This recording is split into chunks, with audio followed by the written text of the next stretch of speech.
Hi friends, welcome to my channel. ఈరోజు నేను మీకు చూపించబోయే రెసిపీ సేమియా పాయసం. మరి దానికి కావాల్సిన పదార్థాలు ఏంటో ఇప్పుడు చూద్దాం.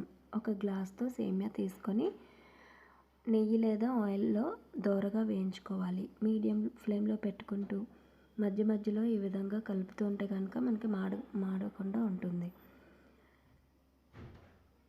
ఈ విధంగా కలర్ చేంజ్ అయిన తర్వాత దీన్ని సపరేట్గా ఒక బౌల్లోకి ట్రాన్స్ఫర్ చేసేసుకోవాలి. ఇప్పుడు సేమియా పాయసం చేసుకోవటానికి పాలు అనేవి తీసుకోవాలి కదా. మనం ఏ గ్లాస్తో అయితే సేమియా తీసుకున్నామో ఆ గ్లాస్తో 2 గ్లాసుల పాలు, అలాగే 2 గ్లాసుల వాటర్ అనేది మనం ఇందులో యాడ్ చేసుకొని కాసేపు మరిగించుకోవాలి. ఈ విధంగా మరిగిన తర్వాత మనం వేయించి పెట్టుకున్న సేమియా అనేది పాలల్లో మనం వేసుకొని అడుగు పట్టకుండా ఉండాలంటే బాగా కలుపుతూ ఉండాలి.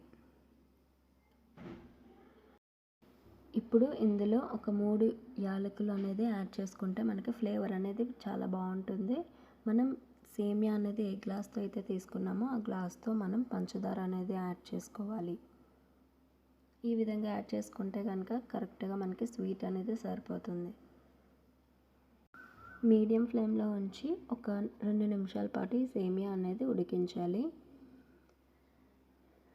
ఈ విధంగా ఉడికిన తర్వాత మనం స్టవ్ ఆఫ్ చేసుకొని సెపరేట్ బౌల్కి ట్రాన్స్ఫర్ చేసేసుకోవాలి. ఈ విధంగా చేస్తే కనుక సేమియా అన్నది ఎన్ని గంటలైనా చిక్కబడకుండా ఉంటుంది. పిల్లలు కూడా ఇష్టంగా తింటారు. ఫైనల్గా సేమియా పాయసం అనేది మనకి రెడీ అయిపోయింది. చూసారు కదా. ఈ వీడియో కనుక మీకు నచ్చినట్లయితే లైక్ చేయడం మాత్రం మర్చిపోవద్దు.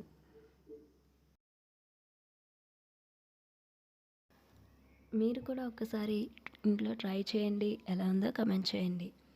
అలాగే నా ఛానల్ని ఎవరైతే ఫస్ట్ టైం చూస్తున్నారో సబ్స్క్రైబ్ చేయండి. లేటెస్ట్ నోటిఫికేషన్స్ కోసం పక్కనే ఉన్న బెల్ ఐకాన్ని యాక్టివేట్ చేయండి. మరి చూసారు కదా, సేమియా పాయసం అనేది ఎంత సింపుల్గా ఇంట్లోనే ప్రిపేర్ చేసుకోవచ్చో. ఈ వీడియో కనుక మీకు నచ్చినట్లయితే లైక్ చేయండి, షేర్ చేయండి, సబ్స్క్రైబ్ చేయడం మాత్రం మర్చిపోవద్దు. Thank you for watching.